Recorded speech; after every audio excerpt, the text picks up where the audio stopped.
Hello everyone. तो आज था सीएमए फाउंडेशन वाले बच्चों का पेपर और बिजनेस लॉ और कम्युनिकेशन का पेपर का देखकर पक्का डेफिनेटली आज तुम्हें बहुत खुशी हुई होगी। खुशी क्यों? क्योंकि 11 क्वेश्चन डायरेक्टली MQP जो हमने एग्जाम से 2 दिन पहले अपने प्रैक्टिस किए थे उसमें से डिट्टो, इवन लैंग्वेज भी चेंज नहीं करी, वहां से आ गए। बाकी क्वेश्चन हमारे पास में टेस्ट पेपर्स दिए थे मॉड्यूल में से, उनमें से आ गया। तो इन शॉर्ट ये 50 क्वेश्चन जो आपके पास में है 100 out of 100 you can easily score इस पेपर के हिसाब से, अगर आपने पूरा प्रैक्टिस ज्वाइन किया था, अपने क्लासेस कवर की थी। पक्का डेफिनेटली श्योरिटी से बोल सकता हूं, डेफिनेटली बेटा आपका पेपर शानदार गया होगा। तो आइए गाइस बात कर लेते हैं वो 50 क्वेश्चन कौन से हैं करेक्ट आंसर्स। स्पीडली बात करूंगा, बात करते हैं। तो क्वेश्चन नंबर 1 जो आपके पास था बेटा जिसे पूछा गया था हमारे पास बेटा, इन शॉर्ट फंडामेंटल राइट्स के वायलेशन के रिगार्डिंग जो पिटीशन डलती हैं उनकी पावर्स किसके पास पास में। तो point is as per article 32 supreme court के पास पावर होती है, आर्टिकल 226 के हिसाब से हाई कोर्ट के पास पावर होती है। तो दैट मींस दैट इसका मतलब क्या हुआ बेटा? इसका मतलब ये हुआ कि सी इज द राइट आंसर। अगला क्वेश्चन है क्वेश्चन नंबर 2 की बात कर लेते हैं। क्वेश्चन नंबर 2 कह रहा है हिंदू और मुस्लिम फैमिली के अंदर जो प्रॉपर्टी का डिवीजन होता है किस बेस के ऊपर होता है? ऑब्वियस भैया दोनों के अपने अलग लॉज हैं, इसलिए बोलेंगे personal laws, there all C is the right answer. Question number 3 में पूछा गया पी ने क्यू को इनवाइट किया वेडिंग सेरेमनी के लिए, क्यू ने कंसेंट भी दिया लेकिन नहीं पहुंचा, बताओ क्या रेमेडी है? Point is as you know social agreement domestic agreement के अंदर इंटेंशन नहीं होती लीगल रिलेशन क्रिएट करने की। तो आंसर क्या आएगा? Answer B is the right answer. Question number 4 पूछा गया भैया इनमें से कौन सा ओड है? ओड मतलब कौन सा मैच नहीं करता। एज यू नो स्टार्टिंग के तीनों कौन से हैं? इंप्लाइड कंडीशन के हिस्से बनते हैं, लास्ट का फोर्थ है इंप्लाइड वारंटी का पार्ट बनता है। तो इंप्लाइड वारंटी अलग है, इसलिए D is the right answer. आगे आता हूं, क्वेश्चन नंबर 5 पूछा गया कौन सा सही है, ट्रू कौन सा है? तो obvious as you know guys case laws को जुडिशियल प्रेसिडेंट्स कहते हैं, जो पहले केस हो चुके हैं उन्हें बोलते हैं। तो आंसर है बाकी करेक्ट नहीं है, तो B is the right answer. Question number 6 की बात कर लेता हूं, no document related to goods are annexed to a bill, bill के अटैच नहीं होता, कौन सा भैया? उसे बोलते हैं clean bill, that is called clean bill, जिसके अंदर कोई भी डॉक्यूमेंट अटैच नहीं किया जाता। तो C is the right answer. Question number 7 as you know बोला इसने 20,000 रुपए उधार लिए थे एक्स ने वाई से, एक्स ने 15 पे कर दिए, बोला फुल सेटलमेंट कर लो। तो फुल सेटलमेंट वाली बात कहां पर आती है? As you know contract need not to be performed again, section number 63, that is called remission. जहां एक पार्टी प्रोमिसी वेव कर लेता है एक पार्ट को पूरा करने से, दैट इज कॉल्ड रेमिशन बोलते हैं उसको। Option A is the right answer. Question number 8 की बात कर लो, कौन सा इनमें से नेगोशिएबल इंस्ट्रूमेंट नहीं है? ऑब्वियस दोनों नहीं है भैया, कि 3 पार्ट बनते हैं, promissory note, bill of exchange, cheque बनते हैं, दोनों नहीं है। तो आंसर क्या है? C is the right answer.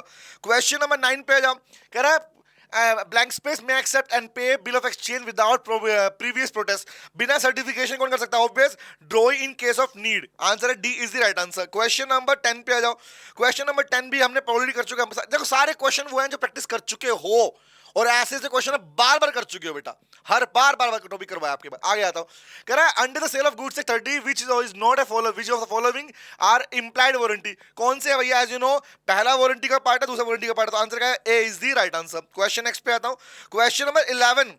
देखो ये चेक करना, ये सारे क्वेश्चन वो है बेटा जो ऑलरेडी हमारे पास में हमारे एमक्यूपी हमारे टेस्ट पेपर में ऑलरेडी दिए जा चुके हैं और हमने क्लास में प्रैक्टिस कर चुके इस पार्ट को।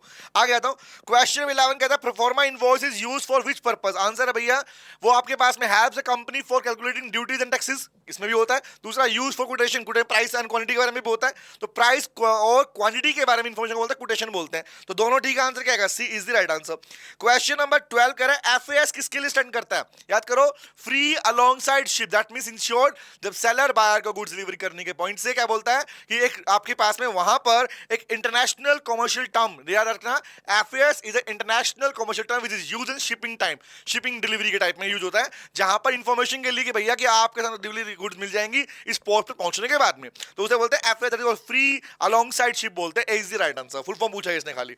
आ गया तो क्वेश्चन नंबर 13 कह रहा है Which factor is not considered? याद करो ये सेम क्वेश्चन MQB 1 में भी था, MQB 2 में भी था। कौन सा फैक्टर कंसीडर नहीं होगा जब अपने पास मीन मोड चूज करते हो? आंसर है B is the right answer. As you know option तक चेंज नहीं किए, डिट्टो सीक्वेंस वही रखा है इंस्टीट्यूट ने। आगे आता हूं, B is the right answer. Question number 14 कह रहा है state which of the following statement is false, कौन सी स्टेटमेंट गलत है? Obvious a job application is similar to letter of order, letter of order अलग होता है भैया, जॉब एप्लीकेशन अलग होती है। तो ये स्टेटमेंट ठीक नहीं है, इनकरेक्ट है। तो आंसर क्या आएगा? D is the right answer. Question number 15 पूछ रहा है, ए बेंच ऑफ 3 जजेस in a high court is called. High court में 3 बेंचेस के जजेस को क्या बोलते हैं? इसको हम अपने पास में पूरा फुल बेंच कहा जाता है। इन शॉर्ट कंप्लीट बेंच वही होती है। तो आंसर क्या है? D is the right answer. Division bench के अंदर 2 होते हैं, स्मॉलेस्ट में 1 होता है, लेकिन ट्रायंगल बेंच का नाम कोई ऐसा कोई कंसेप्ट है ही नहीं बेटा। तो ए बी सी तो अंदर विल भी आंसर ठीक है, but as per this question high court में 3 जज का मतलब है भैया कंप्लीट बेंच, फुल बेंच बोलते हैं। आगे आते हैं नेक्स्ट सेक्शन में। क्वेश्चन नंबर 16 पे क्या बोल रहा, ये सेम क्वेश्चन भी एमक्यूबी में बताया था, याद करो। मैंने बकायदा इनका मीनिंग भी लिखवाया था। एआर का मतलब है All India Reporter SSC Supreme Court cases, मतलब in short there are called publication जहां पर सुप्रीम कोर्ट के जजमेंट्स को रिकॉर्ड किया जाता है। तो C is the right answer question number 16। Question number 17 कह रहा भैया कौन सा फॉल्स है? तो फॉल्स कौन सा है भाई? Part acceptance, valid acceptance. Answer is no. As you know acceptance का रूल नंबर 1 ही कहता है कि acceptance must be absolute and unqualified, that is called. इसलिए आंसर नहीं होगा, आंसर क्या है? A is the right answer, क्योंकि उसने पूछा फॉल्स कौन सा है। क्वेश्चन नंबर 18 कह रहा है बताओ a contract with which is valid initially, पहले वैलिड था, however बाद में सीज टू मतलब रोक दिया गया एनफोर्स करने से। इन शॉर्ट पहले वैलिड बाद में मना कर दिया लॉ ने करने से। क्या बोलते हैं? उसे बोलते हैं void contract, क्योंकि लॉ के अकॉर्डिंग डेफिनेशन क्या बोलती है? Contract ceases to be enforceable by law, कौन सा बोलते हैं? That is called void contract बेटा, जिसे लॉ परमिशन नहीं देगा। क्वेश्चन नंबर 19 कहता है कॉमर्शियल इंपॉसिबिलिटी का मतलब है simple C performance will result in a loss to promisor. Promisor को नुकसान हो रहा है, तो दैट इज कॉल्ड, वो ये बोलेगा कि impossibility. No, there two topics, one is supervening impossibility, another is commercial impossibility. Supervening मतलब भाई डेथ हो गई, लॉ में चेंजमेंट आ गया, डिस्ट्रक्शन हो गया, दैट इज सुपरवेनिंग का पार्ट है, पता नहीं था पहले से। बट नॉर्मली कोई चीज आपके लिए लेस प्रॉफिटेबल है, आपको नुकसान हो रहा है, आप उसे वो burdensome, the burdensome word is not termed as impossibility. तो नॉर्मली कॉमर्शियल इंपॉसिबिलिटी के केस में चाहे लॉस ही हो रहा हो, प्रोमिसर को कॉन्ट्रैक्ट पूरा करना पड़ता है। ये आंसर आएगा B is the right answer. Question number 20 है हमारे पास में, ऑफिस ऑर्डर में क्या इंक्लूड नहीं होता? ऑर्डर नंबर होता है, सब्जेक्ट भी होता है, डेट भी होती है, क्या नहीं होता? अंडरसाइन नहीं होता बेटा। कोई नॉर्मली आप ऑर्डर दे रहे हो, दैट मींस ऑब्वियस सी बात है वो फॉर्मल डॉक्यूमेंट है, पहले से आपको ऑर्डर दिया जा रहा है, इंफॉर्मेशन पास ऑन की जा रही है और आपको इंफॉर्मेशन इंपोज की जा रही होती है। और D is the right answer. Question number 21 पे आता हूं। 21 कहता है state which of the following statement is false. कौन सा गलत है? ऑब्वियस भैया, पहली बात है, अब बात बना, abbreviation must be avoided in business letter. Normally formal letters के अंदर बोलते हैं भैया कि आपको एब्रीवेशन यूज नहीं करने, बट कौन से एब्रीवेशन यूज नहीं करने? शॉर्ट वर्ड कौन से यूज नहीं करने? जो अपनी साइड से बनाओगे। बट द पॉइंट इज जो वर्ड पहले से ही एब्रीवेटेड यूज होते हैं, एग्जांपल मुझे बताओ, let's suppose private limited, Pvt में लिखते हो ना, पीवीटी शॉर्ट लिखते हो, लिमिटेड लिखते हो ना, तो ये क्या है? Already word. These are the word जो कि बिजनेस पार्ट के अंदर आप नॉर्मली एब्रीवेटेड यूज करते हो, तो अलाउड है। Example board director, BOD, central government, CG, MCA, short में यूज करते हो ना, तो these are the abbreviated word, इन्हें यूज कर सकते हो। आंसर क्या आएगा? B is the right answer बेटा। आगे आता हूं, तो पॉइंट समझना ध्यान से, ये इसने लिखा है मस्ट बी अवॉइड, अवॉइड नहीं होता, उसमें यूज होते हैं इन शॉर्ट, इसका मतलब आंसर बी आया।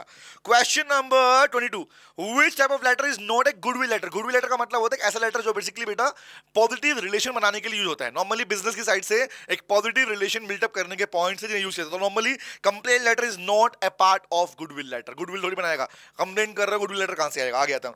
Question number 23, which is not an communication flow. As you know guys, upward, horizontal, diagonal तो है, अब ये कह रहा है वर्टिकल क्यों नहीं? वर्टिकल तो होता है सर। बेटा वर्टिकल के अंदर 2 आइटम आते हैं, अपवर्ड एंड डाउनवर्ड, और वर्टिकल खुद में डायरेक्शन है। Vertical is a kind of direction. तो नॉर्मली अभी ऑप्शन इसने क्लैरिफाई नहीं दिया, बट इंस्टीट्यूट ने कहा कि चूज करो इसमें से ही, तो हमने चूज किया सी इज द आंसर, क्योंकि सिंपल सी बात, it is a direction not a flow. मैं आगे आता हूं। Question number 24, if a message is short and point, मतलब short to the point, precise and concise बोलते हैं इसको। छोटा मैसेज और आपके पास में प्रॉपर्ली प्रॉपर ब्रीफिंग दे, आपको रिप्लाई दिया जाए, that is called concise and precise बोलते हैं। आंसर क्या है? B is the right answer as per communication. Question number 25, ये सेम क्वेश्चन भी ऑलरेडी देखो, ये वो है जिनकी लैंग्वेज तक चेंज नहीं, ऑप्शन भी जहां पे था वहीं पे लिखा हुआ है भैया। इन्फॉर्मेशन ओवरलोड इज वैन, का पता ना कब होती है इन्फॉर्मेशन ओवरलोड? जब ऑब्वियस उसके अंदर इन्फॉर्मेशन ज्यादा होती है किसी के पास में, that is called B is the right answer. Question number 26 कहता है कौन से डैमेज के लिए पनिशमेंट मिलती है? ऑब्वियस विंडिक्टिव, या इसी को बोलते हैं पुनिटिव डैमेजेस। विंडिक्टिव पुनिटिव का मतलब होता है, याद करो, इन केस ऑफ चैप्टर था ब्रीच ऑफ कॉन्ट्रैक्ट, टॉपिक का नाम था remedies available in case of breach of contract, topic last में था डैमेजेस का पार्ट। वहां पढ़ते हैं हमारे पास में कि wrongful dishonour of cheque by एक बैंक, बैंक ने गलती से आपका चेक डिसऑनर कर दिया, तो उस केस में पनिशमेंट होती है, and that is case is called B is the right answer बेटा। आ गया हूं। क्वेश्चन नंबर 27 कहते हैं communication of offer is complete, बताना मुझे। सेम क्वेश्चन, ऑफर कब कम्युनिकेट होता है? ऑब्वियस जब ऑफर की नॉलेज ऑफरी को हो जाती है, C is the answer.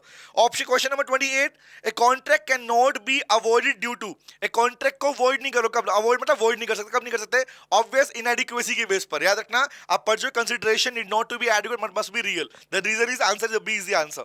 Question number 26, which select the odd one कौन सा है, sue for interest, sue for refund और price, sue for damage, तीनों पार्ट बनते हैं भैया आपके damages वाले पार्ट के अंदर, जहां पे आप बोलते हो अनपेड सेलर का राइट बनता है। अब पॉइंट समझना कौन सा नहीं है, sue for reward is not, आप रिवॉर्ड के लिए केस फाइल नहीं कर पाएंगे, आंसर क्या आएगा 29 का D is the right answer, क्योंकि ऑड वन है, रिवॉर्ड के लिए केस चलता है but point is as per the, ये जो पॉइंट पूछा इसने अनपेड सेलर वाला, इसके अकॉर्डिंग नहीं बनता, D is the right answer. Question number 30, a mail receipt is an, mail receipt क्या होती है, normally captain of the ship information देता है भैया मेरा वेसल पहुंच जाएगा तो सामान मिल जाएगा, तो पॉइंट इज कॉल, ये मेल रिसीट क्या होती है, तरीके से इंफॉर्मेशन है, एक्नॉलेजमेंट है कि वो एक्सेप्ट कर रहा है कि मैं आपका सामान लेके आ रहा हूं, शिप के थ्रू लेके आ रहा हूं, सामान लोड कर दिया गया, that information is called an acknowledgement of receipt of good, mean goods receive होने का एक्नॉलेजमेंट बोलते हैं कि आपको मिल जाएगा, फाइनली आपको गुड्स आपको मिल गया, डिलीवर हो गया। आगे आता हूं, question number 31, which the following is not an essential requirement of bill of exchange, normally bill of exchange की रिक्वायरमेंट कंसीडरेशन है, समेबल है, रिटर्न में होता है, लेकिन पॉइंट इज एक्सेप्टेंस भी होता है, सुनो ध्यान से, बिल ऑफ एक्सचेंज में एक्सेप्टेंस भी रिक्वायरमेंट है, बट पॉइंट सुनना, रिक्वायरमेंट है वैन प्रेजेंटमेंट, आप जब किसी को ड्रॉ कर दोगे, इशू कर दोगे, उसके बाद में सामने वाला व्यक्ति उसे एक्सेप्ट करेगा, ड्रॉ एक्सेप्ट करता है, बट पॉइंट इज यहां पूछा इसके बारे में बताओ एसेंशियल रिक्वायरमेंट कौन सी, तो एसेंशियल मतलब है in short eight the time of drawing, आप जब इशू कर रहे हो तो उस टाइम के लिए पूछा, तो आंसर है, answer A is the answer, याद रखना प्रेजेंटमेंट के टाइम पर सही है आंसर, बट नॉर्मली यहां पूछा गया कि भैया एसेंशियल रिक्वायरमेंट जब ड्रॉ कर रहे हो उस टाइम की रिक्वायरमेंट है, नहीं, ड्रॉ के टाइम पे आप जब इशू करने की बात कर रहे हो उस टाइम पर acceptance is not required, acceptance required at the time of presentment, तो answer A is the answer बेटा। क्वेश्चन नंबर 32, बिल्स मतलब bill of exchange is sets are made in sets of, बताना मुझे सेट ऑफ मतलब क्या होता है, normally जितने भी फॉरेन ट्रेड होते हैं ना, फॉरेन ट्रेड वहां पर एक बिल की 3 कॉपी होती है, 1 2 3 3 कॉपीज होती हैं, इसलिए होती है कि अगर 2 कॉपी खो भी गई तो तीसरी कॉपी अवेलेबल है, इसलिए आंसर क्या आएगा, थर्ड इज द आंसर, तो 3 इज द आंसर बेटा, 3 बिल होने चाहिए, 3 सेट में होता है bill. 33 question number, liability of a drawer to compensate the holder in case of dishonour is primary provide, बताना डिसऑनर हो गया तो उस केस के अंदर आपको पेमेंट मिलेगा, तो कहां पे लिखा, सेक्शन नंबर 30 में मेंशन किया गया, इसके बारे में ध्यान रखना। आगे आता हूं, क्वेश्चन नंबर 34 बोल रहा है, in a promissory note amount money is, क्या होता है प्रोमिसरी नोट में अमाउंट, एक धारक कितना अमाउंट देगा, मेंशन होना चाहिए, सर्टेन है भैया, must be certain, is the answer. Question number 35, question number 35 कह रहा भैया, when acceptance when check is closed generally the banker on whom, same to same line, same to same question already हो चुका है, बताना भैया जनरली क्रॉसिंग चेक के ऊपर क्या होता है, तो shall not pay it otherwise than to a banker, और ये सारे वो क्वेश्चन है जो मैंने आपको प्रैक्टिस सीरीज में करवाए हैं और बार बार प्रैक्टिस किए हैं, और आई कैन गारंटी हर वो बच्चा जिसने सेशंस कवर किए हैं 4 सब्जेक्ट के, आई कैन गारंटी चारों सब्जेक्ट में एक नंबर भी नहीं कटा होगा उनका। ओके आगे आते हैं, फिर भी बेसिकली हमारे पास कुछ क्वेश्चन इसमें हमारे पास थे जो हमने मॉड्यूल में से लिए थे हमारे पास में। आगे आता हूं, question number 36, under which of the following which of the circumstances an agreement becomes void and illegal, void illegal में 2 ही कंडीशन है भैया, करने से मना किया है, void not enforceable, illegal punishment तो कौन सा था, फॉरबिडन बाय लॉ, जो हमने पढ़ा था legality of object and consideration वाले चैप्टर के अंदर। अब यहां पे एक बात समझना, नॉर्मली समझना बात ध्यान से, अक्सर फाउंडेशन के बच्चे कहते हैं सर कि इंस्टीट्यूट के मॉड्यूल के अंदर लीगैलिटी का चैप्टर डिटेल में नहीं दिया हुआ है,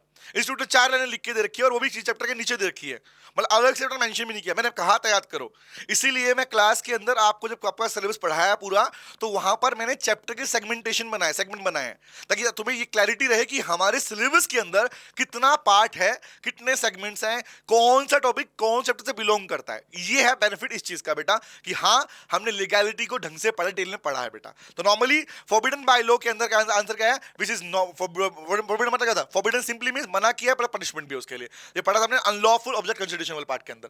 question number 37, state the statement कौन सी सही नहीं है, ऑब्वियस भैया, capacity to contact is essential condition to appoint agent, भैया नहीं भैया ये इट इज नॉट स्टेटमेंट, ये कोई लॉजिक ही नहीं स्टेटमेंट का वाली बात। तो आगे आता हूं, question number 38, which the following is और correct कौन सी करेक्ट है, obvious let the buyer be aware caveat emptor, that is the correct answer बेटा। आगे आता हूं, question number 39, if the price, same question, same to same question again, if the price is no price is fixed, अगर price specify नहीं है goods का तो क्या होता है, then you have to pay the reasonable price, B is the answer।